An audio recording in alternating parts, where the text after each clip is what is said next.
Okay, this is session number 8. Welcome back. We are starting on the top of page 25. I'm going to be talking about discovery. Discovery. What does that mean? Ooh, that's weird, right? Okay. Bullet point number 1, the first one says, find out what you need to prove in court. And so discovery is just the process where you are exchanging documents or you're asking questions and things like that. And you may be asking for, copies of emails or copies of bank statements or copies of the deed to your house, whatever it is. And again, we talked about in the very first session how important it was to make copies of important documents beforehand, so that way you really cut down on the need for discovery.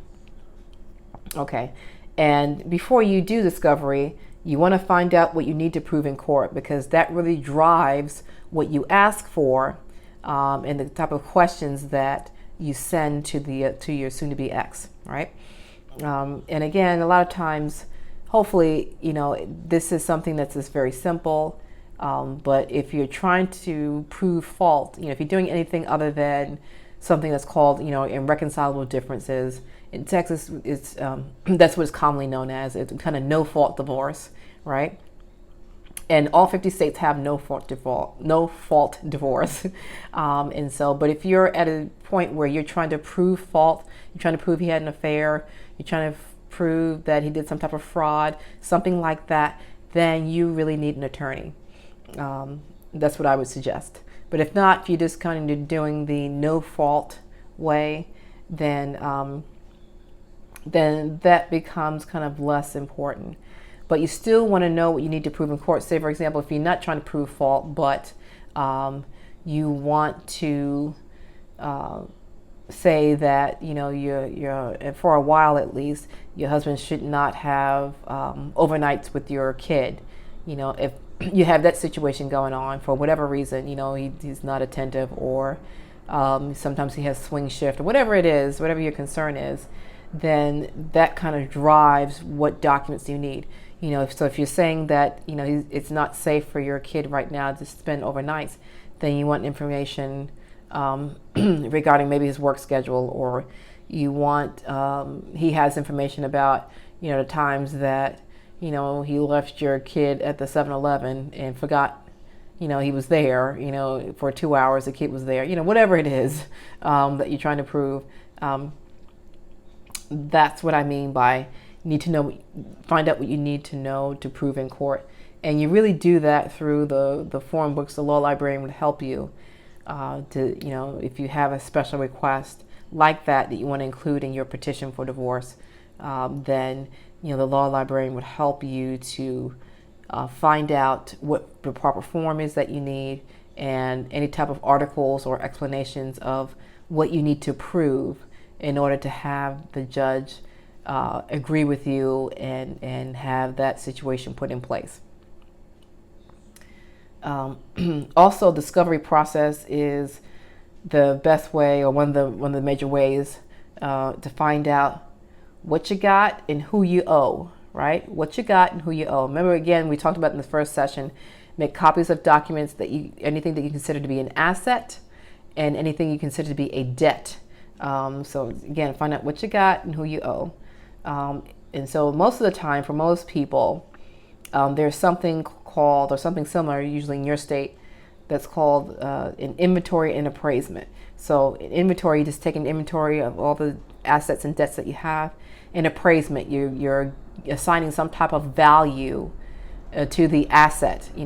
If you have a house, you put on there, okay, we have a house that we bought, 10 years ago, and I believe the fair market value of my house is X. And you might be going by the tax appraisal on the house, or you may have gone on Zoom and looked to see.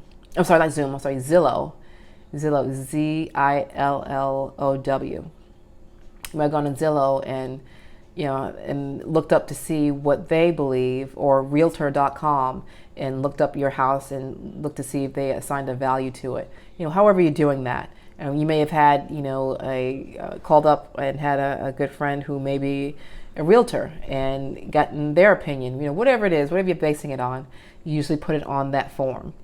Okay, so the first check mark says list of all of your assets and debts known to you and your husband.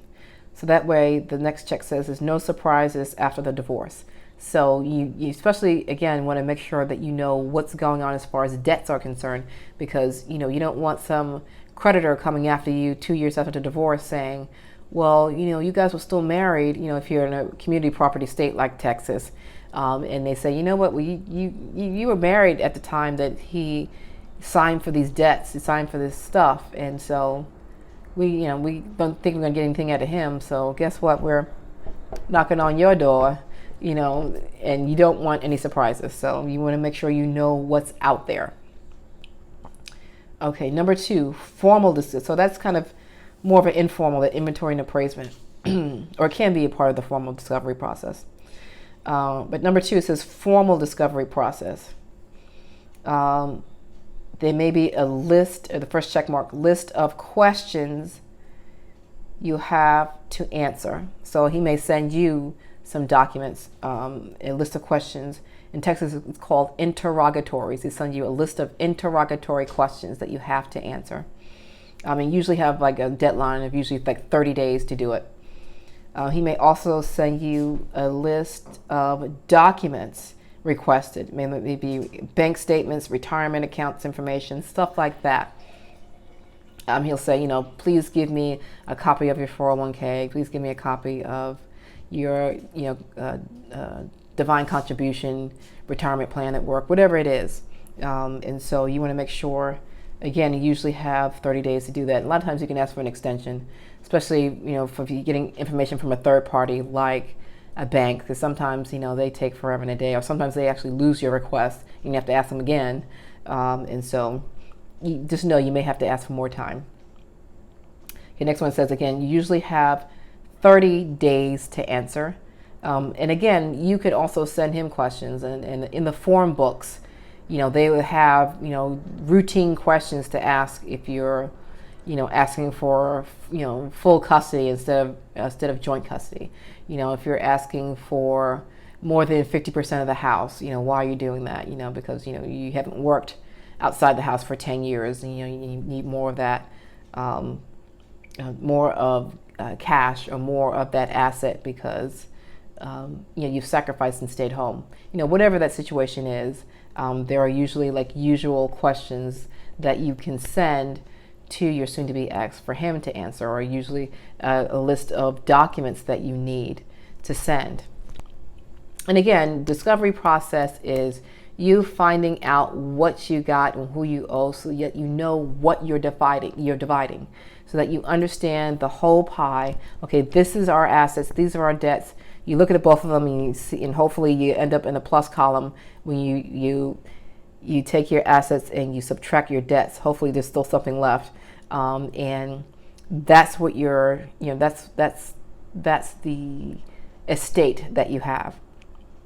And so you want to make sure that you're understanding what you have to divide.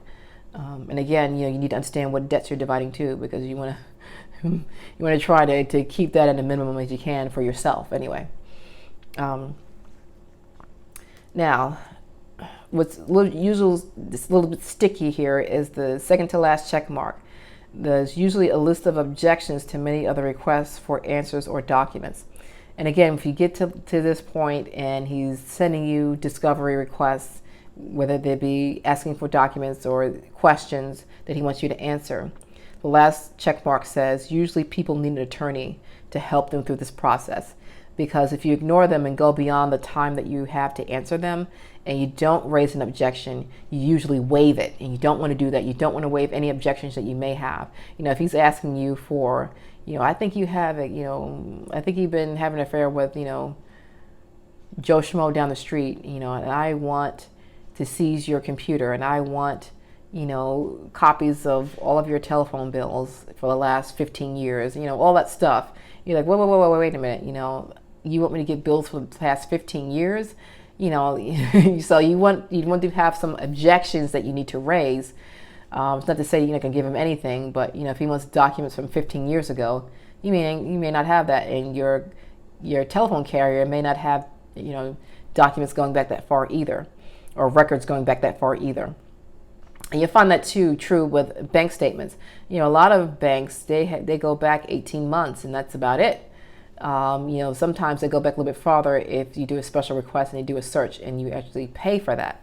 But if a lot of times you think you're going to get bank statements for older than 5 years, a lot of times banks don't have that available. So if your husband, if you've been married for 15 years and your husband sends you a request saying, I want all the bank statements for the past 15 years, you may not be able to do that, even if you wanted to. And so you want to raise an objection. And then, if you see a request like that, you're like, oh my gosh, I don't think I can fulfill that. You need to get an attorney involved at that point. Okay. Top of page 26. Top of page 26. Okay. Subpoenas, and that's usually getting documents or information from third parties, whether it be from a bank, whether it be from a retirement account, those types of things. Or if you, say, for example, you suspect that, he's been having an affair with, Sally Joe down the street. Sometimes it's a subpoena. You subpoena the person to come in too, if you're going to ask them questions, especially if you're doing that in like a temporary hearing or even a final trial. And again, if it's getting that involved, then usually, you need, I would highly suggest you hire an attorney at that point. But if you need to have a subpoena, like for example, also school records, is a perfect example also of having subpoenas, serving the school. What are the rules? So in Texas, you have to have an official subpoena. In Texas, you can have a notary sign it. In New York, you have to have a court. If you represent yourself, you have to have a court sign your subpoena, saying yes, it's okay for you to ask for this information. But the rules for subpoenas will be in the law library. And again, you can ask the law librarian to help you. I want to send a subpoena to get school records. How do I do that? What are the rules for that? In Texas, also you have to pay a $10 fee. And then sometimes too, you can call up the school and say, if I need you to make copies of documents, are you going to charge me per page? What does that cost? Sometimes it's also a search fee. I've seen that with banks. Okay, it's to go back 3 years. Okay, for us to kind of research that, there's a fee. Okay, retirement accounts. Retirement accounts. Number one, 401k. You want to know the contact information for the plan administrator. And that is just the person who is managing that account. Who's making the investments, who's making sure that all the rules are being followed as far as investment strategies, those types of things, making sure that everything is supposed to be the way it's supposed to be, right? So that's the plan administrator. And you need to know that for any type of retirement account. Who's the plan administrator, whether it be a 401k or otherwise. Number two, more complicated retirement accounts like defined contribution plan or ERISA compliant plans. You also, the first check mark, you need to know the plan administrator. You should ask if they have a sample order that the judge would sign that they require you have before they will divide the account after the divorce. And these are the ERISA compliant orders, and you'll just have to ask, is it an ERISA plan? And a lot of times when you're asking for documents, you'll tell them, hey, indicate whether this is an ERISA compliant, and that's just for certain employees. So you want to make sure that there's usually, again, the plan administrator will have sample orders that are ERISA compliant orders that will divide the account so that it is not a taxable event, or it won't be something that it causes you to pay taxes on what you get because it's something that you own already and that you've either until you start withdrawing from that retirement account, then there might be taxes that you have to pay on it, but usually not before then. So you want to make sure that you're dividing this asset properly, so that way you're not causing yourself to have to pay for taxes if you do it wrong. Okay? So you may need a professional like a CPA to help you to understand what the value of the plan is.